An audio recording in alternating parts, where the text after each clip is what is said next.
2060 सालमा माओवादी बन्नुभएको खमुवान राष्ट्रिय मुक्ति मोर्चा गोपाल किराँतीको कार्यकर्ता हो उहाँ। सुदन किराँती माओवादीमा विलय गरे। माओवादी युद्धभरि बन्दुक बोकेका मान्छे होइन नि सुदन किराँती। 2060 सालमा खमुवान राष्ट्रिय मुक्ति मोर्चा र माओवादी बीच एकता भइसकेपछि गोपाल किराँतीको नेतृत्वमा उहाँहरू माओवादीमा प्रवेश गर्नुभएको हो र त्यसपछि शान्ति प्रक्रिया आइसक्यो र आइसकेपछि पनि उहाँहरूले जातीय पहिचानका नाममा जातीय चाहिँ एउटा वितन्नता मचाउने नाममा विभिन्न खालका आवरणमा उहाँले गतिविधि गर्दै जानुभयो र अहिले उहाँलाई संस्कृति मन्त्री उनी मिसनहरूले को निर्देशनमा प्रचण्डले नियुक्त गर्नुभयो।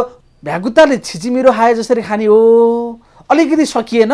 सर्वले भ्यागुतो खाए जसरी खाइराखेका छौँ, निल्न त निल्लिने हो। के यो कुरालाई सुदन किराँतीलाई माफी गर्न सकिन्छ? अरू सबै कुरा छोडिदिनु, यो माफी गर्न सक्ने कुरा हो। यो जातिवादको खोल ओढेर नेपाली समाजको एकताका विरुद्ध भइएका यी क्यापुचिन पादरीका शैतानहरूलाई नेपाली जनताले यो माटोले एक हिसाब किताब लिन्छ। माफीको बारेमा सोच्न पनि सकिन्न र यिनीहरूलाई दण्डित गरेर यो राष्ट्रिय अखण्डताका विरुद्ध देशद्रोहीको मुद्दा चलाएर यिनीहरूलाई तुरुन्तै बर्खास्त गर्नुपर्ने हो। प्रश्न सुदन किराँतीलाई गर्ने कि उनका सुप्रिमो पुष्पकमल दाहाललाई गर्ने भन्ने प्रश्न यहाँनिर आयो। किनभने उनले बोलेको 2-4 दिन भइसक्यो। हो, एकदमै उनले आफू मात्र बोलेका छैनन्, यो भनाइ मेरो मात्रै होइन, मेरो सुप्रिमो पुष्पकमल दाहाल प्रचण्डको पनि हो भनेर बोलेका छन्।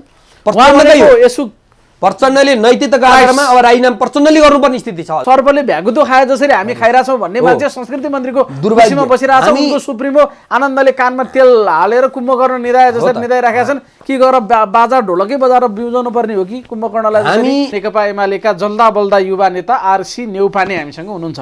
सर, स्वागत छ हजुरलाई। हजुर नमस्ते। हुन त तपाईँ पनि कम्युनिस्ट नै हो, धर्मलाई अफिम मान्ने मध्येकै एकजना हो, तर पनि तपाईँका कुराहरू सुन्दाखेरि त्यो अफिमभन्दा अलिकति माथि उठेर वैदिक सनातन धर्मका पक्षमा नै पक्षपोषण गर्ने बोल्ने गरेको तपाईँको ट्र्याक रेकर्डले बताउँछ। यो तपाईँहरूको यो वर्गै त्यस्तो हो कि कम्युनिस्ट भन्ने जातै त्यस्तो हो कि? सुदन किराँती भन्ने मान्छेले अस्ति जे खालको अभिव्यक्ति दिए नि, सायद यो विषयमा कुराकानी गर्ने एउटा उपयुक्त पात्र आरसी नेउपाने हो भन्ने लागेर मैले तपाईँलाई सम्झेँ। तपाईँको प्रतिक्रिया के छ? तपाईँका पूर्व पार्टीका मान्छे हुन्थे पनि। नेपाल ऐतिहासिक रूपमा यो मुक्ति क्षेत्र, बराह क्षेत्र, पाशुपत क्षेत्र, गण्डक क्षेत्रको समग्रता हिमवत खण्डको पावन भूमि हो। यो पावन भूमिमा असाध्यै ऐतिहासिक पात्रहरू, ऋषि ऋषिकाहरू, राजा महाराजाहरूको जन्म भयो र उनीहरूले यो सभ्यतालाई दिग्दर्शन गर्दै दिशानिर्देश गर्दै अगाडि बढाएको इतिहास हो। त्यो इतिहासलाई कृत्य सत्यवती क्या तेर्तायाम त तपोवती तेर्तायाम द्वापरे मुक्तिका नाम कलौ नेपालीका पुरी भनेर स्कन्द पुराणमा नेपालको महिमाको बारेमा बताइएको छ। सत्ययुगदेखि आजको कलियुगसम्मको अवस्थाको बारेमा, चाहे राजा जनकका कुरा भनौँ, चाहे पृथ्वीनारायण शाहका कुरा भनौँ, चाहे त्यसभन्दा अगाडिका तपाईँको व्यासदेखि लिएर थुप्रै ऋषिहरूले यो सभ्यता निर्माण गर्नमा यो असल हिमवत खण्डको मार्गदर्शक सिद्धान्त निर्माण गर्नमा महत्त्वपूर्ण योगदान दिए र त्यही योगदानका आधारमा आजको यो समाज अस्तित्वमा छ। तथापि इतिहासका विभिन्न कालखण्डहरूमा असल ऋषि ऋषिकाहरूको मात्र जन्म भएन, राक्षसी चेतनाका प्रवृत्तिहरूको पनि जन्म हुँदै आयो, कुलङ्गारहरूको पनि जन्म हुँदै आयो र पछिल्लो समय विशेष गरेर यो विक्रमसम्म 1903 यताको कालखण्डको मूल्याङ्कन गर्दा आधुनिक राष्ट्र नेपालको निर्माण भइसकेपछिको चरणको समाज विकासको मनोविज्ञानलाई मूल्याङ्कन गर्दा ती राणा शासनको कालमा पनि केही त्यस्ता कुलङ्गारहरूको जन्म भयो र पञ्चायत पछि पनि प्रजातन्त्रको खोल ओढेर त्यसको आवरणमा केही कुलङ्गारहरूको बिपी जस्ता, मातृका जस्ता, गिरिजाप्रसाद जस्ता कुलङ्गारहरू पनि जन्मे र गणतन्त्र 46 पछि प्रचण्ड बाबुराम जस्ता, रामचन्द्र पौडेल जस्ता, शेरबहादुर देउवा जस्ता कुलङ्गारहरूको पनि यो भूमिमा जन्म भयो। एकातर्फ इतिहास हेर्नुहुन्छ भने ऋषि ऋषिकाहरूको जन्म जसले दिग्दर्शन गर्यो, राजा जनकदेखि लिएर पृथ्वीनारायण शाहसम्मका कुरा, यक्ष मल्ल अझै अगाडिका कुरा, राम शाहका कुरा हेर्नुहोस् है। पछिल्लो समय हेर्नुहुन्छ भने अब प्रचण्ड, पुष्पकमल दाहाल प्रचण्ड, बाबुराम भट्टराई, रामचन्द्र पौडेल, शेरबहादुर जस्ता कुलङ्गारहरूको पनि जन्म भयो। यो द्वन्द्वात्मक सम्बन्ध छ यो समाज विकासको प्रक्रियालाई हेर्दा।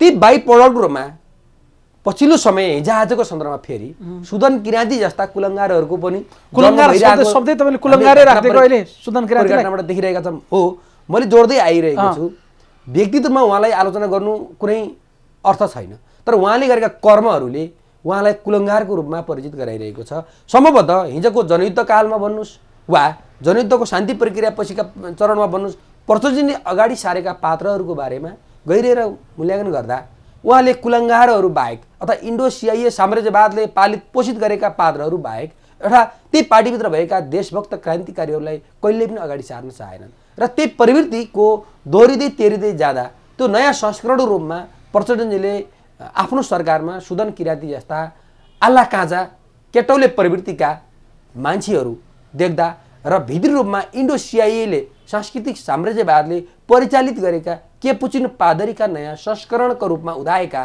सुदन किरातीहरूलाई उहाँले संस्कृति पर्यटन मन्त्री जस्तो महत्त्वपूर्ण मन्त्रालयको जिम्मा दिएर यो समाजमा भाँडभैलो नयाँ आधारमा सिर्जना गर्न खोजिरहेको परिघटनले गर्दा सुदन किरातीजी कुलङ्गार हो भन्ने कुरा पुष्टि हो। सर, अब उहाँले जस्तो खालको अभिव्यक्ति दिनुभयो नि, आज पनि अहिले पनि यो देशको संस्कृति पर्यटन तथा नागरिक उड्डयन मन्त्रीको हैसियतमा सुदन किराती छन्, फररररर झन्डा हल्लाएर हिँडिराखेका छन् र जे अभिव्यक्ति उनले दिए त्यो पदमा आसीन गरेको व्यक्तिले दिन मिल्ने अभिव्यक्ति दिएर होला धर्मनिरपेक्ष देश छ, सबै धर्मलाई राज्यले समान रूपमा हेर्छ होला, हाम्रो संविधानको व्यवस्था आफ्नो ठाउँमा छ, तर उनले एउटा धर्म विशेषको, एउटा सम्प्रदाय विशेषको, एउटा आस्था विशेषको कुरालाई चाहिँ गलम्ब अँगालो हालेर अर्कालाई जसरी दुत्कार्ने काम गरे नि, के त्यो पदमा रहेर सुहाउने कुरा गरे? आज पनि पशुपति क्षेत्र विकास कोषको अध्यक्षको नाममा सुदन किरातीको नाम छ, त्यो सुहाउँदो काम गरे बोले उनले। तपाईँले कसरी हेर्नु भएको छ यसलाई? यो दुर्भाग्य, यो हिमवत खण्ड सभ्यतामा संस्कृति मन्त्री र संस्कृति मन्त्रालय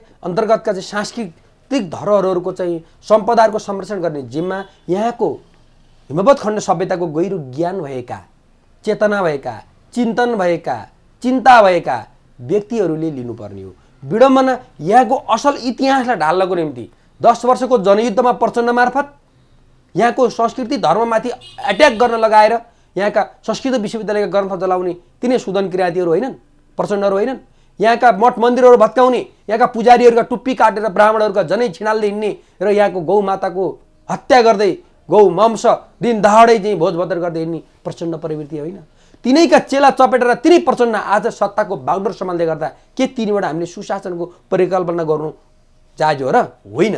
आज राज्य सत्ताको बागडोर गलत प्रवृत्तिका हातमा छ। प्रचण्ड जस्ता प्रवृत्तिका हातमा सत्ताको बागडोर जानु भनेको इन्डो सिआइए सांस्कृतिक साम्राज्यवादका हातमा सत्ता सुम्पिएको अवस्था हो, पुगेको अवस्था हो। लम्पसारवादीको हातमा सत्ता पुगेको अवस्था हो। धार्मिक वितृष्णा फैलाएर सनातन वैदिक धर्म संस्कृतिका विरुद्ध विश्वमन प्रहार गरेर यो मुलुकलाई भेटिकन सिटीको नयाँ कन्सनको रूपमा बनाउने ध्येय र सपना बोकेर हिँडेका प्रचण्ड प्रवृत्तिहरूको सत्ता भएको बेला तपाईँ हामीले के राम्रो अपेक्षा र आशा राख्न सक्छौँ त? जसको हातमा डाडु पहिनो छ उसले ब्रह्मलुट गर्ने कुरा त स्वाभाविक हो नि।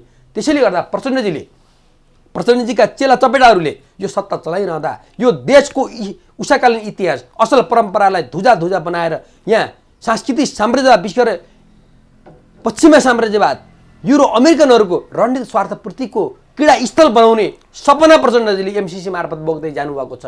धर्म संस्कृतिलाई प्रहार गरेर जानुभएको छ। त्यसैको नयाँ संस्करणको रूपमा आज संस्कृति पर्यटन मन्त्रीको रूपमा रहेका सुदन किरातीले नेपालको सनातन वैदिक धर्म संस्कृतिका विरुद्ध, ती धर्म संस्कृति हिन्दू धर्म संस्कृतिप्रति आस्था राख्नेहरूका विरुद्ध उनले चाहिँ सार्वजनिक रूपमा अभिव्यक्ति दिएर यो देशका असल इतिहासका मूल्यहरूलाई ठाडो रूपमा चुनौती दिइरहेका अवस्था जो छ यो खेदजनक छ। यो नेपालको असल परम्परा विरुद्ध, नेपालको धर्म संस्कृति विरुद्ध, नेपालको मूल्य मान्यता विरुद्ध, नेपालको मिलेर बसेको जातिहरूको संस्कार संस्कृति विरुद्ध, अखण्ड नेपालको विरुद्ध, यो माटो, यो ऋषि माटोको विरुद्ध, यो धर्म माटोको विरुद्ध छ भन्ने कुरा त प्रष्ट भइसकेको छ। त्यसैले अब हामी सबै जागेर जागृतिको शङ्खनाद गर्दै त्यस्ता कुलङ्गारहरूलाई यो देशबाट विदाई गर्ने कुरा, यो देशबाट लखेट्ने कुरा अब प्रमुख कार्यभार बनेर आएको छ। त्यो कार्यभारमा तपाईँ हामी सबै लाग्नु। सर, उहाँले के भन्नुभयो भने म त सबैको अभिभावक हुँ नि, सबैको साझा मान्छे हुँ, राज्यको धर्म हुँदैन। मलाई चाहिँ हिजो पशुपति सभा गर्न जाँदा हिन्दू भने, बुद्धको अनुसरण गरौँ भन्दा बुद्धिस्ट भने, मस्जिद गएँ मुस्लिम भने, क्रिस्चियनको कार्यक्रममा गएँ क्रिस्चियन भने भनेर उनले अति सतै तर्क लिएर चाहिँ त्यसरी हुँदैन, लाज ढाक्ने प्रयास गरिरहेका छन्। हामी यो तर्कमा सहमत हुन सकिन्छ? यो तर्कमा सहमत हुन सकिँदैन। उहाँले सुनियोजित रूपमा उहाँको पृष्ठभूमि हेर्नुहुन्छ भने उहाँ 2060 सालमा माओवादी बन्नुभएको खमुवान राष्ट्रिय मुक्ति मोर्चा गोपाल किराँतीको कार्यकर्ता हो उहाँ। सुदन किराँती 60 सालमा 2060 सालमा मात्र मान्छे माओवादी हुनुभएको थियो। जति बेला माओवादी र सरकारको जो वार्ता चलिरहेको थियो त्यसभन्दा अगाडिदेखि नै उहाँहरूले जातीय मोर्चाको नाममा एउटा पूर्वमा एउटा चाहिँ जातीय सद्भाव र संहिता विरोधी गतिविधि गरिरहनु भएको थियो र पछिल्लो समय उहाँलाई चलाउने युरोपियन मिसनहरूले उहाँलाई माओवादीमा बिलाइरहेको थियो। माओवादी युद्धभरि बन्दुक बोकेका मान्छे होइन नि सुदन किराँती। 2060 सालमा खमुवान राष्ट्रिय मुक्ति मोर्चा र माओवादी बीच एकता भइसकेपछि गोपाल किराँतीको नेतृत्वमा उहाँहरू माओवादीमा प्रवेश गर्नुभएको हो र त्यसपछि शान्ति प्रक्रिया आइसक्यो र आइसकेपछि पनि उहाँहरूले जातीय पहिचानका नाममा जातीय चाहिँ एउटा वितन्नता मचाउने नाममा विभिन्न खालका आवरणमा उहाँले गतिविधि गर्दै जानुभयो र अहिले उहाँलाई संस्कृति मन्त्री उनी मिसनहरूले को निर्देशनमा प्रचण्डले नियुक्त गर्नुभयो र उनी प्रचण्डको असली कार्यकर्ता भन्दा पनि उनी विशेष गरेर जातिवादी पहिचानवादी यमेनो नामको चाहिँ एउटा तथाकथित को एउटा चाहिँ सञ्चालन गर्ने एउटा चाहिँ भित्रिया मान्छेको रूपमा परिचालित पात्र हो। त्यसकारणले उहाँले पृष्ठभूमिमै शङ्कास्पद छ, एकदम सन्देहपूर्ण छ, रहस्यमय छ। त्यो तपाईँ यसो भन्दै हुनुहुन्छ हो, त्यसमै उहाँको आगमन नै पृष्ठभूमिले त्यस्तो छ। खमुवान राष्ट्रिय मुक्ति मोर्चा जस्तो तपाईँको एउटा चाहिँ जातीय द्वेषबाट प्रभावित भएर लागेर जातीय हिंसा गरेर आएको पात्र सुदन किराँती हो भन्ने कुरा पत्रकार मित्रहरूले आज बल्ल थाहा पाउने कुरा दुःखको कुरा हो। सर जस्तो अब यिनले भने ल ठिक छ, क्रिस्चियन धर्मलाई पनि संविधानले मान्यता दिएको छ, धर्मनिरपेक्ष हो, सबै धर्म समान हुन्, त्यसलाई नमान्ने मान्छे संविधान विरोधी हुन्, के भने ल त्यसलाईसम्म मानिदिउँला अरे। उनले अत्यन्तै गम्भीर कुरा चाहिँ के गरे भने उनले त्यहाँ बोल्दाखेरि बडा त्यो तयारीका साथ गएको देखिन्छ। एउटा त्यहाँको कुरा परिस्थितिलाई हेर्ने हो भने चिट त्यो जाँचमा चिट चोर्ने स्टाइलले लेखेर गएर तथ्याङ्कसहित बडा गहिरो अध्ययन गरेर गएको देखिन्छ। एउटा कुरा मानव उनको चाहिँ आशय त्यस्तो थिएन भन्ने तर्क गरिरहेछन् क्या मान्छेले। अनि अर्को कुरा उनले के गरे भने त्यहाँ बोल्दाखेरि हामी भन्ने शब्द प्रयोग गरेर बोलेका छन्। हामीलाई त खैनी माडे जसरी मार्थे नि र आज हामी त्यो ठाउँमा बसेर बोलिराखेका छौँ। यो राजा महाराजाहरूले बनाएको ठाउँ, आज यही ठाउँमा बसेर उनीहरूका विरुद्ध धावा बोल्न सक्ने हाम्रो हैसियत भएको छ भनेर उनले उद्घोष गरे। उनी यतिमा रोकिएनन् कि हाम्रो दाउ त भ्यागुताले छिचिमिरो खाए जसरी खाने हो, अलिकति सकिएन, सर्वले भ्यागुतो खाए जसरी खाइराखेका छौँ, निल्न त निल्लिने हो। के यो कुरालाई सुदन किराँतीलाई माफी गर्न सकिन्छ? अरू सबै कुरा छोडिदिनु, यो माफी गर्न सक्ने कुरा हो। यो जातिवादको खोल ओढेर नेपाली समाजको एकताका विरुद्ध भएका यी क्यापुचिन पादरीका शैतानहरूलाई नेपाली जनताले यो माटोले एक हिसाब किताब लिन्छ र यस्ता कुपात्रहरू चाहे प्रचण्ड हुन्, चाहे सुदन किराँती हुन्, बाबुराम हुन् वा अन्य जोसुकै हुन्, नेपाली अखण्डता, स्वाभिमान र राष्ट्रियताका विरुद्ध धावा बोल्ने, मिलेर बसेको जातीय सद्भाव र संहितालाई खलबलाउने पात्रहरूका विरुद्ध नेपाली जनताले कसरी सबक सिकाउनुपर्छ भन्ने कुरामा जनताले तयारी गरिरहेको अवस्था एकातिर छ। त्यसैले यस्ता पात्रहरूले जस्तो सुकै आडम्बर देखाए तापनि, जस्तो सुकै खोल ओढे तापनि, जेसुकै कुतर्क गरे तापनि यिनीहरू नेपाली समाज र नेपाल राष्ट्रको विखण्डन गर्नको निम्ति जन्माइएका कुलङ्गार, कुपात्र, धुन्धुकारी नै हुन् भन्ने कुरा यिनकै आफ्नै जीवन व्यवहारबाट पुष्टि भएको हुनाले यिनलाई माफी दिन त के, यिनलाई चाहिँ माफीको बारेमा सोच्न पनि सकिन्न र यिनीहरूलाई दण्डित गरेर यो राष्ट्रिय अखण्डताका विरुद्ध देशद्रोहीको मुद्दा चलाएर यिनीहरूलाई तुरुन्तै बर्खास्त गर्नुपर्ने हो। विडम्बना, प्रधानमन्त्री नै यो देशको विखण्डनकारी प्रवृत्तिका चेतना बोकेका मान्छे, यो समाजको असल इतिहास धर्मलाई प्रहार गर्ने पात्र नै प्रधानमन्त्री र उनैका कार्यकर्ता सुदन किराँती संस्कृति मन्त्री भइरहेको बेलामा आज हामीलाई तिनीलाई कारबाही गर्ने सन्दर्भमा त हामी सडकमा छौँ, तर सदन र तपाईँको चाहिँ सत्तामा उनीहरूकै बहुमत रहेको अवस्था माफी दिन होइन, माफी दिने कुरा होइन,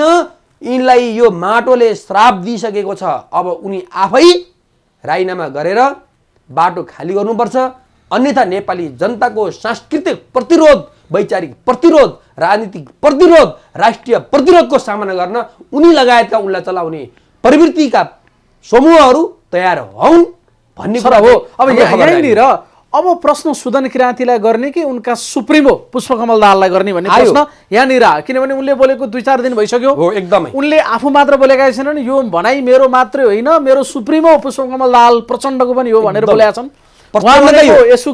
प्रचण्डले नैतिकताका आधारमा अब राजीनामा प्रचण्डले गर्नुपर्ने स्थिति छ अझ भन्नुहुन्छ। अब प्रश्न सुदन किराँतीलाई हो कि प्रचण्डलाई गर्नुपर्ने हो? यही पोइन्टमा आउँदाखेरि क्या थाहा पाएका छन्, प्रचण्डका कानले सुनेका छैनन् आजका मितिसम्म यो कुरा। संस्कृति मन्त्रीकै मुखबाट यस्ता सामाजिक सद्भाव बिथोल्ने खालका वैदिक सनातन हिन्दू धर्म विरोधी अभिव्यक्तिले गर्दा उनी नै मुख्य जिम्मेवार हुन् र उनलाई मन्त्रीमा आसीन गराउने प्रधानमन्त्री अझ त्यसभन्दा बढी जिम्मेवार हुनुपर्छ।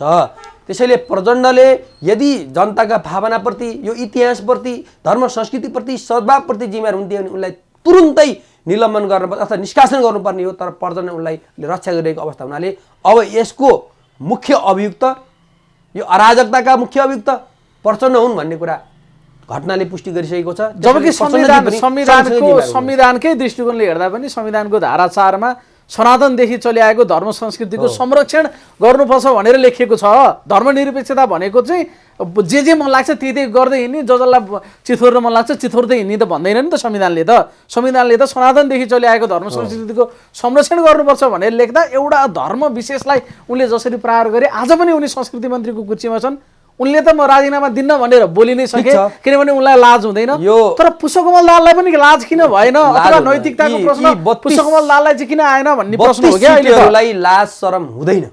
किन हुँदैन भने माओवादी जनयुद्धमा दुई खालका मनोविज्ञान हुन्छ। एउटा क्रान्ति र परिवर्तनको मनोविज्ञान आम जनताको कार्यकर्ताको, र माओवादी जनयुद्धमा लागेका शीर्ष नेताहरू इन्डो सिआइए र सिआइएका एजेन्ट नै हुन् र उनीहरू नेपाल राष्ट्रको अखण्डताका विरुद्ध, नेपालको धर्मसहितको विरुद्ध नियोजित रूपमा चाहिँ प्रहार गरेर नेपाललाई ध्वस्त बनाउने, खरानी बनाउने यहाँको सभ्यता भन्ने स्ट्राटेजीका साथ लागेका प्रचण्ड भएको बाहुरम भएको कारणले गर्दाखेरि उनका वरिपरि रहेका चेला चपेटा पनि त्यसबाट अलग रहने कुरा भएन। त्यसले माओवादी जनयुद्ध नै नेपालको क्रान्तिकारी देवदार क्रान्तिकारी मुभमेन्ट जस्तो देखिने भ्रम जनतालाई, तर त्यो रियाक्सनरी मुभमेन्ट थियो भन्ने कुरा घटनाले पुष्टि गरेको छ।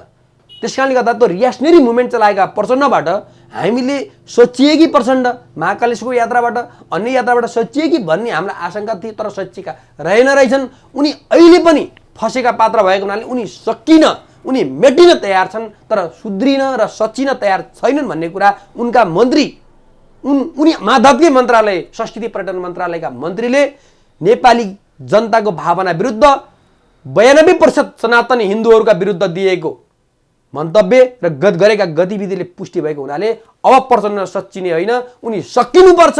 र प्रचण्डलाई सक्याउनको निम्ति नेपाली काङ्ग्रेस, नेकपा एमाले जस्ता देशभक्त पार्टीहरूका इमान्दार नेताहरूले अब जिम्मेवार भएर देश र जनताप्रति जवाफदेही भएर सोच्नुपर्ने बेला आएको छ।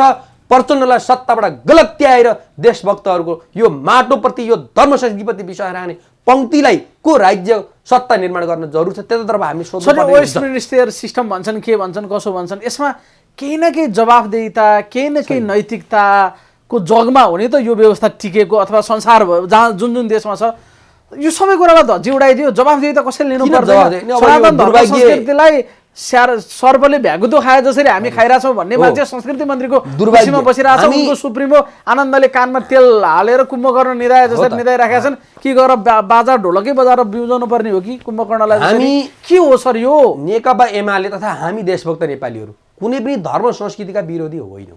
धार्मिक स्वतन्त्रता छ, धार्मिक आस्था आफआफ्नो राख्न पाउँछन्, तर नेपाल भूमि वैदिक सनातन धर्म संस्कृतिको भूमि हो। यो ओमकार परिवारको वर्चस्व भएको भूमि हो। ओमकार विरुद्ध बोल्ने छुट कसैलाई पनि छैन। हो, मन्त्री अथवा राजकीय पदमा अन्य धर्मका मान्छे पनि जान सक्नुहुन्छ, तर उहाँहरूले यहाँको असल इतिहास र परम्परालाई धावा बोल्ने छुट छैन। तर सुदन किराँती जस्ता, प्रचण्ड जस्ता माओवादी ब्यानरमा उदाएका ख्रिस्टो मुभमेन्टका, तपाईँको क्रिस्चियन मुभमेन्टका यिनीहरू जय मसी भन्दै नारा लाउँदै हिँड्नेहरूबाट अब यो मुलुकको उज्जवल भविष्य सम्भव छैन। कम्युनिस्ट आन्दोलनको उज्जवल भविष्य त कल्पनै गर्न पर्दैन। एउटा धर्म विशेषलाई त उनले मुर्दाबाद भने, त्यसैले एकातिर जय मसी अर्कोतिर मुर्दाबाद। यी जय मसीवादीहरूका विरुद्ध तपाईँ हामी देशभक्त पत्रकार, बुद्धिजीवी, साहित्यकार, कवि, कलाकार, राजनीतिकर्मीहरू, नेपाली जनता, श्रमजीवी वर्गले अब नयाँ खालको जागरण र जागृति छेडेर यिनलाई सबक सिकाउनु पर्छ। ढिला भइसकेको छ। हामीले यस्ता परिविधिबाट मुलुकलाई जोगाउनु पर्छ। त्यसैले माओवादीको मुकुण्डो उदाङ्गो भएको छ, केही पनि छैन। काङ्ग्रेसले बोकेर सत्तामा छन्, कुनै बेला एमाले बोकेर सत्तामा छन्, उनको आफ्नो केही छैन। त्यसकारणले गर्दाखेरि अब यस्ता केही नभएका पात्रलाई बोक्ने पनि हाम्रो पनि मूलधारका पार्टीको कमजोरी हो। अब हामी सचिएर जानुपर्छ र यो मुलुकको असल इतिहास जोगाउनको निम्ति, यो देशको धर्म जोगाउनको निम्ति धर्म सङ्घर्षको साथ, वैचारिक सङ्घर्षका साथ, राजनीतिक सङ्घर्षका साथ यस्ता के पुचिन पादरीका 21औं शताब्दीका दोस्रो दशकका संस्करणका विरुद्ध अब धावा बोल्नुको विकल्प छैन। माओवादीहरूबाट यो मुलुक बन्ने होइन, माओवादी नेताहरूबाट यो मुलुक अझै विनाशको बाटोमा जान्छ। त्यसैले प्रचण्ड सुदान किराँती प्रवृत्तिलाई बर्खास्त गर्नु नै आजको मुख्य र युगिन कार्यभार हो।